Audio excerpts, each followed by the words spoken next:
Hey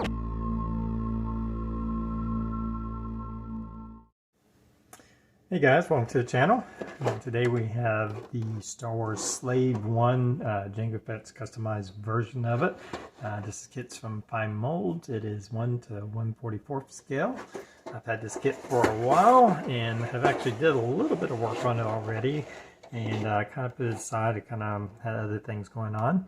A little bit about the kit. It contains 116 parts and decal sheet, so there's quite a few parts for this kind of kit. I have built a couple of the Slave ones, the old AMT and the newer, smaller Rebel kit, both of which I enjoyed the builds of those. Those were done in the original kind of Boba Fett version, so this will be new as far as doing the Jango Fett version. This kit was copyrighted in 2011. So, as you see, nice little box art. Comes with a really nice color paint and decal instruction kit. Very nice. Gives you all the different views so you can see the paint scheme on Jango Fett's Slave 1. We have the instruction sheet. Can't read, it's in Japanese, but looks like we have a fairly clear instruction sheet here. So I have gone ahead and, like I said, I already started, and I started on the cockpit area. If you can see in here, let's see if I can get a little bit more light. It's fairly detailed. I forgot how many parts, but there was quite a few little parts that went in just in this little section here. Now, I'm not going to be lighting this. I've lit the AMT version, which was a bigger kit and a little bit easier to light. It's definitely possible. I think there's probably pretty good amount of room in here if you wanted to light the engines and maybe do some light in this cockpit, but I'm just going to work on making a nicely painted Slave 1 and not worry about lighting right now. The cockpit glass is nicely protected in this sheet. Also has your decals of your yellow markings that are on throughout the ship, so that's nice. Won't have to be masking all that off. That will definitely save a lot of time, just being able to put on these fine details, and some of them look very small. That'd be really difficult to paint those on and get those masks off. So, but again, that glass is nicely protected. Even has like a built-in edge, so nothing rubs against it. So that should look good. You kind of get that this 1/44 scale is not as big as the AMT kit, but still really nice. Has really nice detail. All that's much more detailed than the old AMT kit. I forget what the AMT version, which was similar size, I don't think it was as detailed as this. Very nice, fine details all throughout the kit. You get several, as again, there's many parts. You have a lot of detail in this bottom section here, or the backside section with the engines, and also on the, I guess, the cowling that goes around the ship.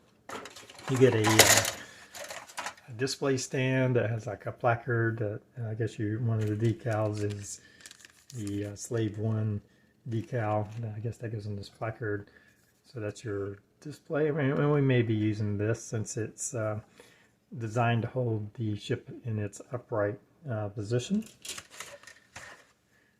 Again, a lot of nice intricate details on the parts, very nicely done. Hopefully it'll all fit together. I believe all this fit together pretty well. As you can see, I went ahead and it has a black primer on it already. Let's see what else we got. Looks like we get some of those seismic charges.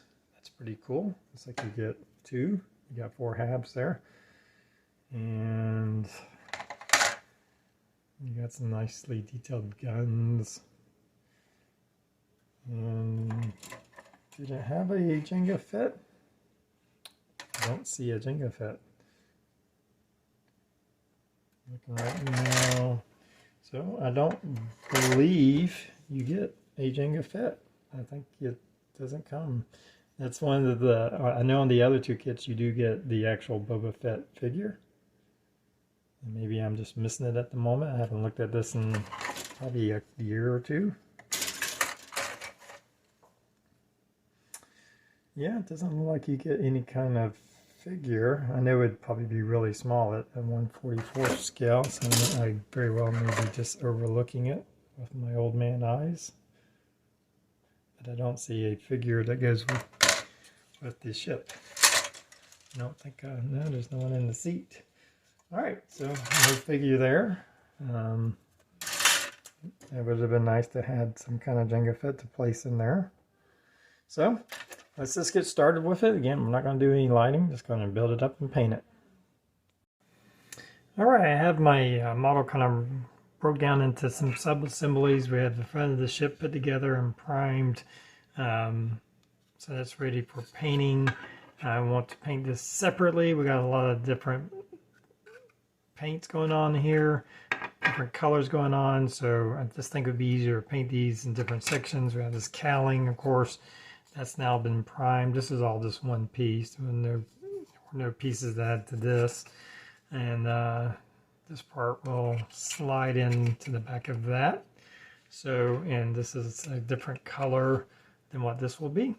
But this had quite a few fiddly little pieces. It does give the option of putting the seismic charges displayed out there.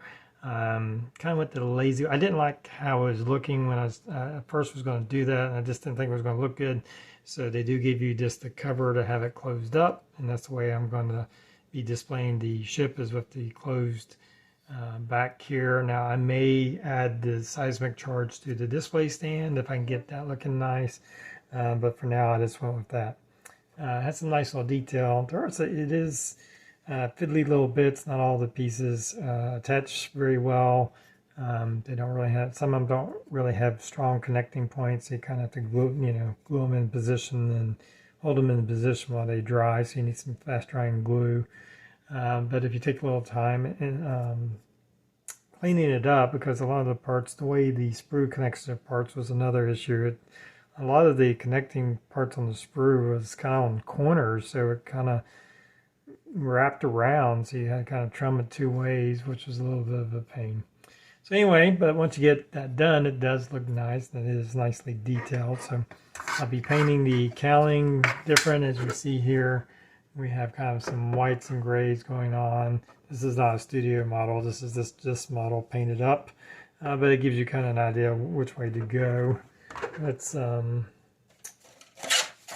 the paint sheet that they gave us. Now this, I'm not sure what this is. Maybe it is a studio model. Kind of looks like it because it's lit back here. And I've got the blue cowling with some grays, some yellows. I do think there's some decals, but we may mask it off and just do yellow anyway. I think that might look a little better. We'll see. As far as the front of the ship, it has like some white and then some gray. So what I was thinking for, and it's very kind of splotchy gray, thinking about just leaving the primer as kind of the gray that will be the splotchy gray, and maybe use some liquid mask to kind of cover all this up, and then go over with a off-white color to do the main color of the body. And then there will be some other detail painting that will have to go around this. If we have a really dark green front section up here with a darker kind of gray. So it says neutral gray. It says a lot. It gives you names of the colors. I kind of eyeball it when it comes to most of this stuff. So anyway, let's go and get started with painting these different sections. There are some parts that I have left off that will be painted separately. A couple of little fiddly parts that I left off that will be painted separately, like the engine nozzles. This one engine grill will be painted separately and then attached. And I think that'd just be easier than trying to paint that while it's already attached. So first thing first, I'm gonna try getting this painted up. All right, I'm getting ready to paint this, the main body section, the front section. I've used some of this micro mask. Now, I haven't had a lot of luck with this micro mask in the past. It's really hard to come off, so hopefully it'll work better this time. I've let it dry overnight. You can see how I put it in the areas that I want to kind of keep that gray color. And I'm going to be airbrushing on some of this white gray from Vallejo Mecha Color. It's a little bit of an off-white color. We don't want it too stark. And I'm going to spray that, then remove the mask, micro mask, and then I'll probably do another like misting coat over it to help blend the colors, because I think it'll probably be pretty stark once I pull off the micro mask between the white and gray, so I'll probably kind of mist over it so it blends a little bit more. But first things first, let's get this painted and pull off those, hopefully get this micro mask off. All right, well, I have a lot of painting done here on my Slave 1. As you can see, my paint mask worked pretty good. Pretty happy with how all that turned out. And reading the instructions on the micro mask, it says just use some tape to help pull it off, and that actually worked really well. You can see where I've used this packaging tape, just kind of mashing against and kind of ripping it off. And yeah, it took a little. You can see all the different strips of tape I used to pull it off, but it came off, and even with some of the smaller parts came off, it made some nice little chip marks on there. Now again, I'm going to go back over with some of this white gray, thin down, and a very light coat to get this to blend together. As you can see in these pictures of the ship, you know, it's a very subtle transition between the gray and the white. So I want to get this closer to what that looks like on there. I'm also going to, I think I'm going to paint out the cowling in the same way. I'm going to do like a base coat of like a lighter blue, put some of the micro mask, and then do a darker blue on it to give us kind of that transitional blues there that you see on this ship. So I'm pretty happy with all that. You can see that I painted the back. Now this was a mix of colors. For this green was kind of a mix of some of this DE green. I had a little bit of aluminum in it and a little bit of gray, and that was mixed together to get kind of this gray-green color. I first kind of sprayed the entire back section with that, and then I went back with some of the white gray, and I didn't worry about masking it off. I just used my airbrush to kind of paint in the areas that appeared to be white in color. You know, it's the white with this kind of grayish green color right here and on the sides. Once I do all the weathering stuff, I think it'll blend just fine, but again, I didn't mask it off. I just kind of did those colors.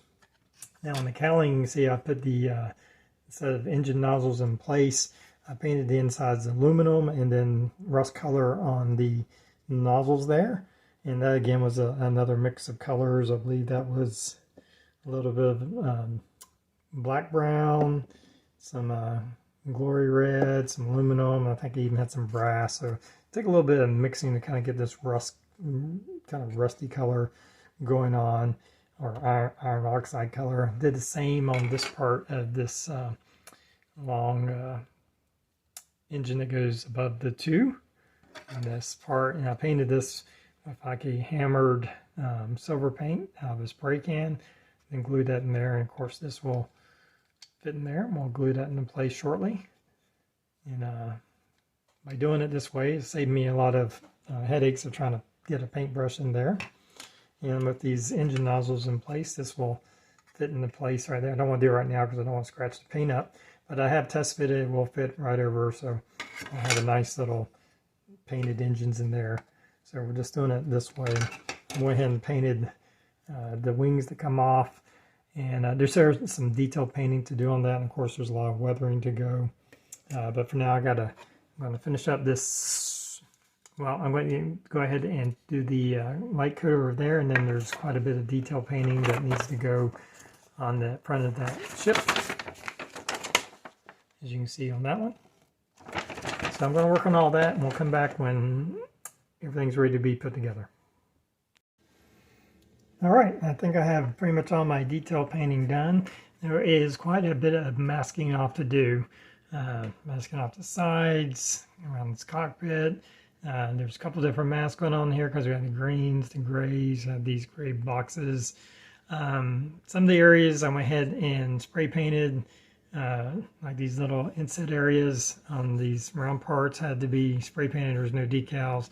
There were decals for this, but I went ahead and spray painted that.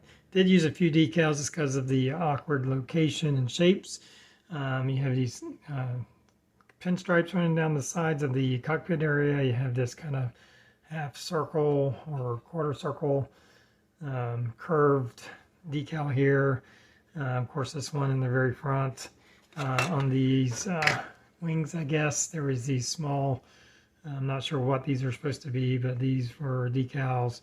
but you still had to paint, like this area had to be painted.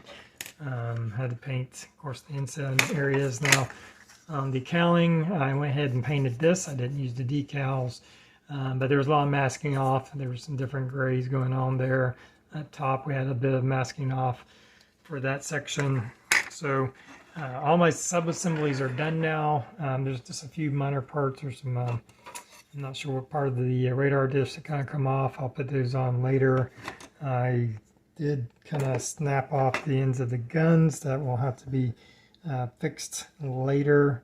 I figured that would happen. They were very fragile, and while handling and stuff, it managed to kind of warp and break both of them off. So, but from here, I'm going to go ahead and start assembling everything. I'm going to do that off camera because I like to be, I don't want to break anything, trying to look through the camera putting this together. But I think we can do some of it here. As you can see, this will fit inside here. You'll have kind of snaps in. So that's kind of how that will go, and it brings up these side pieces. And then I'll glue these on, I think, before I add on the main body, because these have to go in. I want to make sure this is glued well before I attach this. So I'll probably glue these on, make sure you're on good and tight before I take the body part, and that will just slide over like this. Of course, I need to, before I put that on, I need to add in the seated area. I'll hold off on putting the glass. That'll probably be one of the last things to do. I don't want to smudge that up or scratch that off. Because once I put all this together, I'm going to clear coat it, and then we're going to start weathering it. I've done some weathering, as you can see on the body here, with some chipping effects, just taking the paintbrush, kind of darkening in some. So quite a bit that's done, but there's still quite a bit of weathering to do. So first thing, we're going to get this all assembled. All right, well, here's our Slave 1 mostly put together. Of course, there's some few parts still off, like I said. Went together pretty easily. This body part was a little snug, kind of fitting it in there. I didn't have to even glue it once I press fit it in there. I didn't have to glue these sections in. I went ahead and permanently glued these wings into this position. This is how it's going to be displayed. I just wasn't satisfied with how that was. This one's a little loose, but I wanted them to hold that position, which is fine. That's how it's going to be displayed. So it's looking pretty good, but I think with a little weathering, we'll really kind of bring it home here. So I'm just going to get busy, mostly using some dry pastels. I'll probably start off with some oil washes, some pin washes with some oil paint to kind of start getting that weathered look. All right, well, here is my FineMolds 1/44 scale Django Fits customized version of the Slave 1.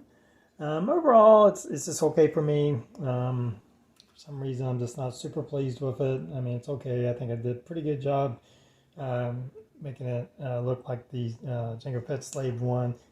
Did have a major goop up in this decal right there. It's actually supposed to be on this back part, so it's on there. I clear coated over it without double checking, so that's on me for putting that there.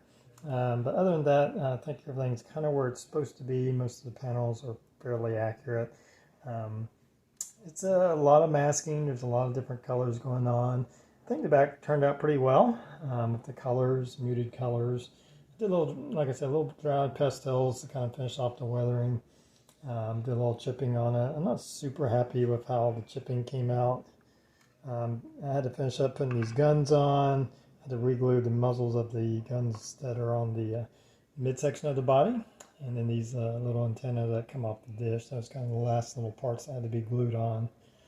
Obviously put together the display base that comes with the model, and it has some decals that you can put on there.